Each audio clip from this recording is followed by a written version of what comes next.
Trudel le matin. Le commentaire de Fred Bérard.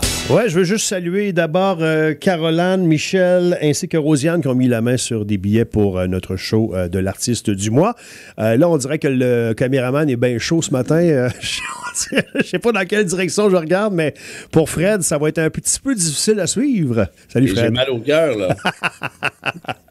Tu nous sers encore de cobaye pour des tests. T'es chanceux. Oui, c'est l'histoire de ma vie. Salut, moi donc, Fredouille. Salut. Passez un beau week-end, même si c'est pas de nos affaires, oui. Oui, fantastique. T'es aussi bien de dire juste un mot qui résume tout, hein, comme ça, ben, c'est moins compromettant. On y va avec les citations de ce matin. C'est vous, chers amis, qui avez déterminé celle que vous voulez entendre à la fin de la chronique, comme d'habitude. Alors, Fred? Je te dis que mon oncle Fredouille, là, il travaille fort. Ça a l'air de rien, mais toute la fin de semaine. Mais ça a l'air de rien, t'as raison. Oui, ça a l'air de rien, mais il vous ramasse des petits bijoux de citations, des belles histoires. Écoute, j'en ai une, là. Oh là là là là là là. L'histoire d'un chien pendant la Deuxième Guerre mondiale. Ça, on aime ça. Mais elle est longue, donc je vais la faire un autre jour quand on aura un peu plus de temps. Ou en 5 parties, tu commences ce matin et tu finis vendredi. Non, mais écoute, c'est wow, ça va être difficile de raconter ça sans pleurer. Okay. Donc, Coluche contre Bukowski, côté citation. Et la belle histoire, on fera celle du chien peut-être un peu plus tard. Fais-la tout de suite. Tu veux que je la fasse tout de suite? On commence avec ça. Attends, là. Ah non, t'es pas prêt à ça? Oui, je vais te la résumer, mais on va finir avec ça. On va faire les citations, on va finir avec la belle histoire. Laisse-moi peut-être 1 minute et demie, là, puis je vais te la faire à vitesse. OK, c'est bon. Grand V. Alors, Coluche contre Bukowski, contre. En tout cas, vous choisissez entre les deux. 825-255-9909. Parce que ça donnerait un drôle de combat s'il était contre. Je pense que les deux s'aimaient bien, probablement. Ouais, il y avait un certain respect, ouais. Pas sûr qu'ils se connaissaient, mais... T'es assez certain que Coluche lisait Bukowski et que Bukowski savait qui était Coluche. En tout cas, il y a clairement des atomes crochus d'un point de vue idéologique. Tiens. Et Coluche est tellement mal connu parce que moi, tu sais, ça a été ses apparitions dans L'aile ou la cuisse avec Louis de Funès. Puis, tu sais, je l'ai connu pour son côté très clown, très, comique. Mais c'est un philosophe à sa façon, c'est un politicien à sa façon. Oui, quand il s'était présenté à la présidentielle française en 81, c'était plus pour foutre le bordel et rire des politiciens. Au début, c'était une grosse blague, mais les gens se sont dit, tant qu'à élire un clown, on aime mieux avoir Coluche, au moins lui il est drôle.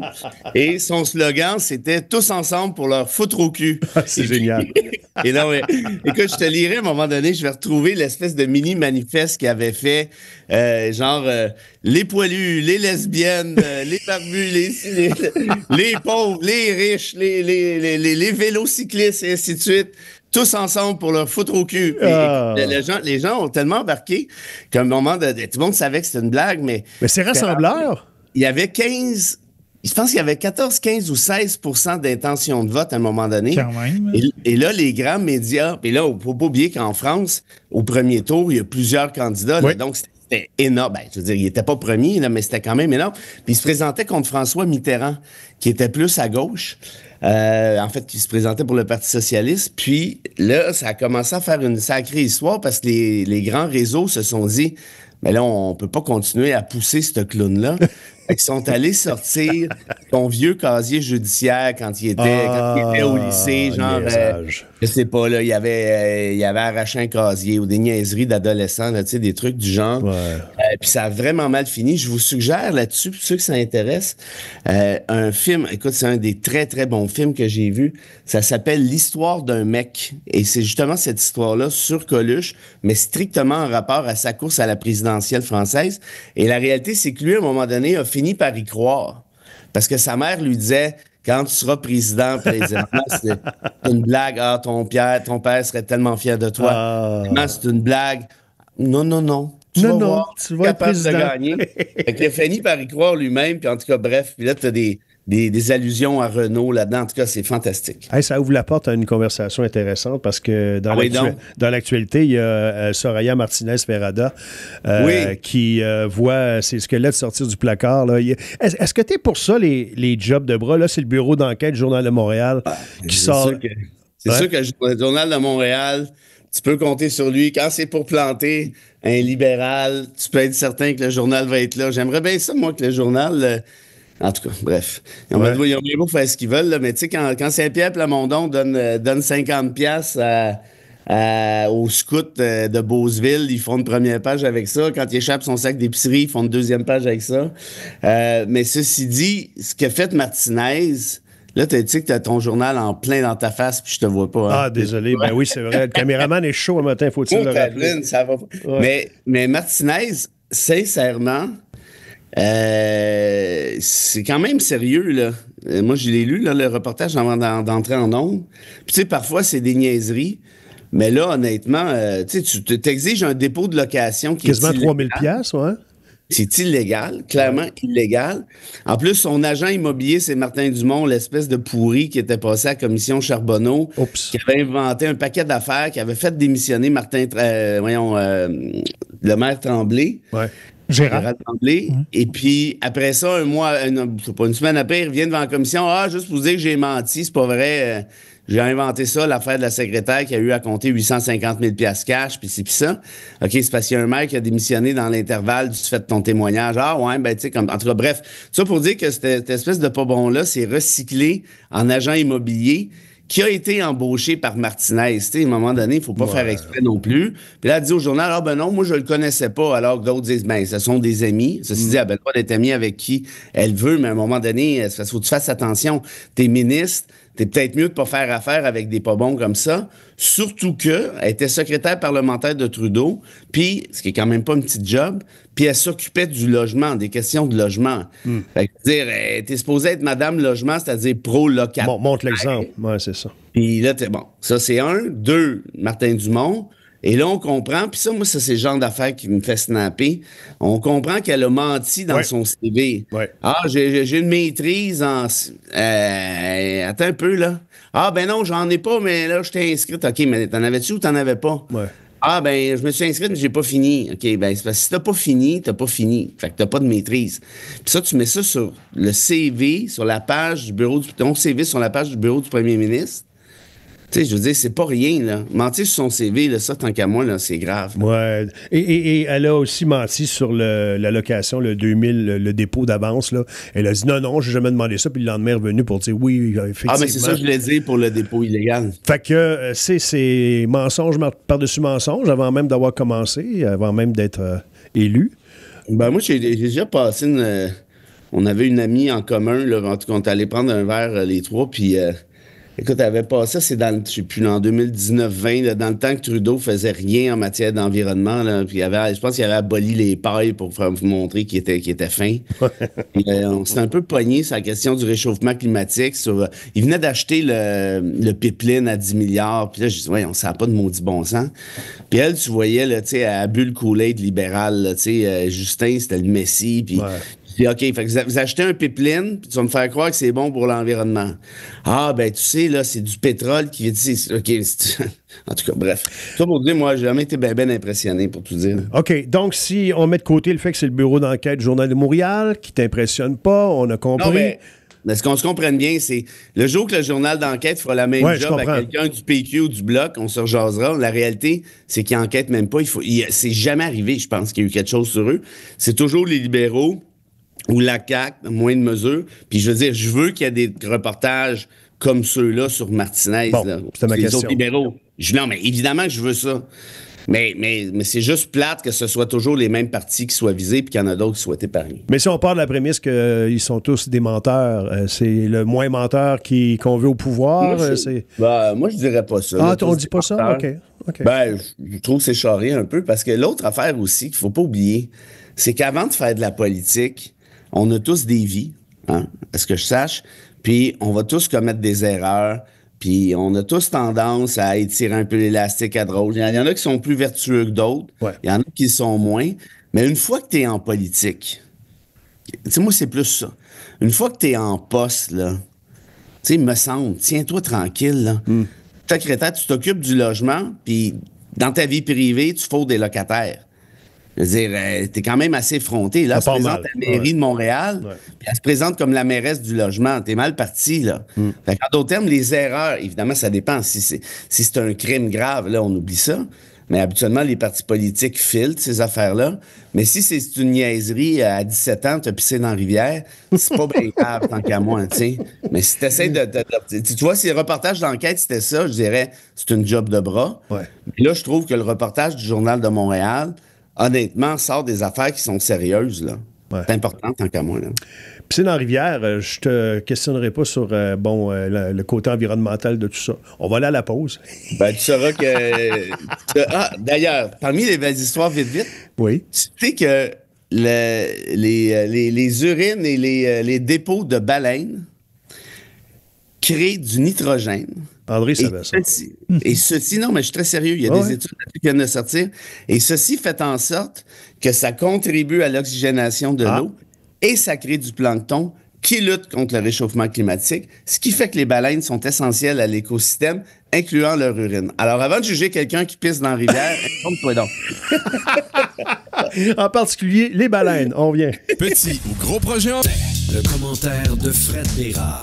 Une belle et longue histoire à venir de Fred et aussi la citation gagnante. Écoute, je suis pas prêt pour te la faire aujourd'hui. Ah, OK, pas grave. C'est trop triste. C'est toi qui nous l'as annoncé. Nous autres, on est juste... Oui, ben non, mais je sais, mais je vais t'en faire une autre. OK. Puis, promis, demain ou après-demain, quand on a un peu de temps, tu vas voir, c'est elle, là, un chien pendant la Deuxième Guerre mondiale. Ouais. Mais ça se finit pas là. C'est compliqué, cette histoire-là. Il y a les États-Unis dans... Écoute, je sais pas comment te le dire. Ben, on louera une salle, puis on fera ça. D'accord. Très bien. Très bien. OK. Juste peut-être nous mettre en appétit pour les choses qu'on surveille cette semaine. Demain, la composition de... Dévoilement du cabinet ministériel. Merci, André. Alors, il y a un suspense autour de ça ou pas tant? Je pense pas, moi. Je pense qu'il va garder les valeurs sûres, entre guillemets. Oui. Ben okay. Oui. Joly, Leblanc, Champagne, ça, c'est acquis. Faut qu'il fasse attention au Québec, hein, parce qu'il y a eu des bons scores. T'as vu Terrebonne qui revient de bord. C'est une extrémiste. Un seul vote de différence. Ça fait 3 fois que ça vire de bord dans le comté depuis l'élection. Mais là, c'est un dépouillement judiciaire. Donc, c'est un juge qui a compté les petits cossins. Ouais. Lui, il devait se dire, hey, j'ai pas été nommé quand même pour compter les hymnes.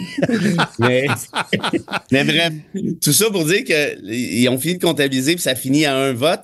Bref, le bloc est donc passé de 33 à 22. Puis ils ne recompteront pas parce que c'est un juge qui a compté. C'est un juge, là. Le juge n'a pas rien. Le pouvoir judiciaire a d'autres choses à faire que compter. J'imagine. Lui, il sait compter. On se fait à lui. On ne sait pas s'il sait compter, mais moi, je me mettais à sa place.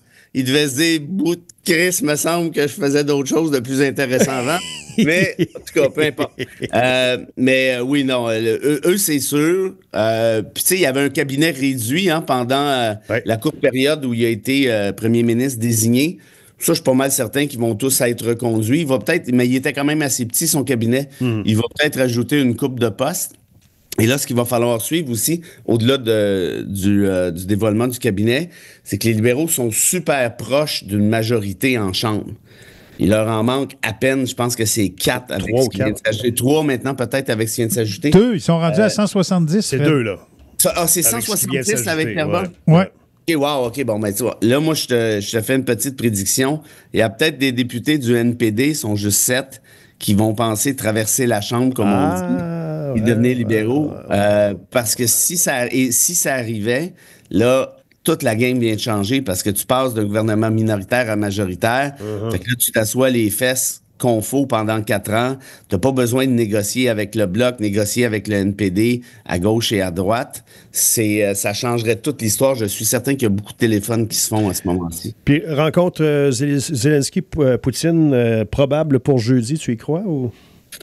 Ben, moi, je peux pas faire confiance à Poutine comme je peux pas faire confiance à Trump. Mais là, ce qui est quand même intéressant dans cette histoire-là, c'est que Trump a pris ses distances, façon de parler, de Poutine, versus ça, un mois et demi.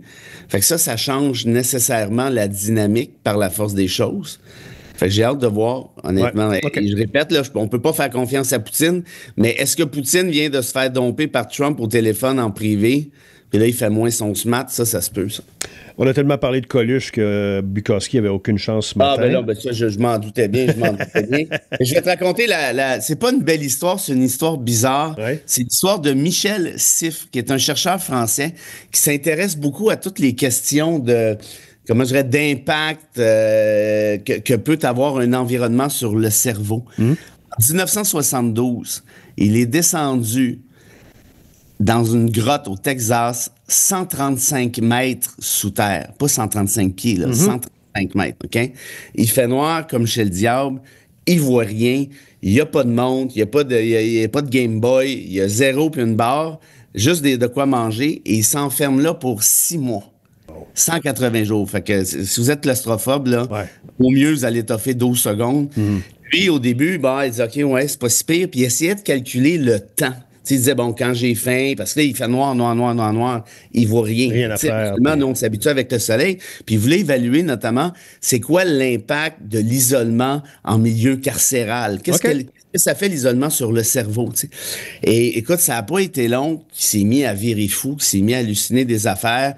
Et puis, il paranoïait, il entendait des trucs. Et à un moment donné, il a calculé qu'il était debout pendant 36 heures de suite avant de dormir 12 heures. Habituellement, nous, c'est pas mal. Sans dire que c'est l'inverse, on ne dort pas 36 heures non plus. Mais on comprend un peu ce que je veux dire. Il s'est mis à oublier des mots. Et même par la suite, quand il est sorti de là, écoute, là, il était mêlé. Il pensait qu'il avait passé 151 jours dans le trou, alors qu'il en avait passé 180. Donc, il a calculé 1 mois de moins que prévu. Ça te donne une idée. Fait que, bref, les chercheurs parce que les scientifiques avait accès à ce qu'il le voyait, là, paniquer, paranoïer, puis tout le kit. Il y avait une équipe de secours si jamais ça tournait mal, j'imagine. J'imagine, puis ils ont ramassé toutes les infos possibles. Alors, tout ça pour dire que juste le soleil, notre environnement social, l'impact que ça a sur notre cerveau, sur notre comportement, c'est absolument fantastique. Puis sinon, Michel Siff, chapeau, vous avez fait quelque chose que moi, je ne ferais pas pendant c'est sûr. plus que 2 secondes d'écart. Intéressant. Rendu à 10 pieds dans le trou, je paniquerais. Coluche. On parlait des hommes politiques, des femmes politiques. Ah, il y en a qui qui tirent ça un petit peu fort côté couverte, côté bullshit. Et Coluche, qui était fantastique pour dénoncer cette même frime, disait ceci. On devrait inventer, André Léonard, l'alcotest politique. On devrait faire souffler les politiciens dans un ballon pour savoir s'ils ont le droit de conduire le pays au désastre. Avoir droit de conduire le pays au désastre, c'est quand même un privilège. Hein? Coluche! À demain. Bravo, Coluche. Et juste vous dire, le chien s'appelle Whisper. À demain. Bye. Merci.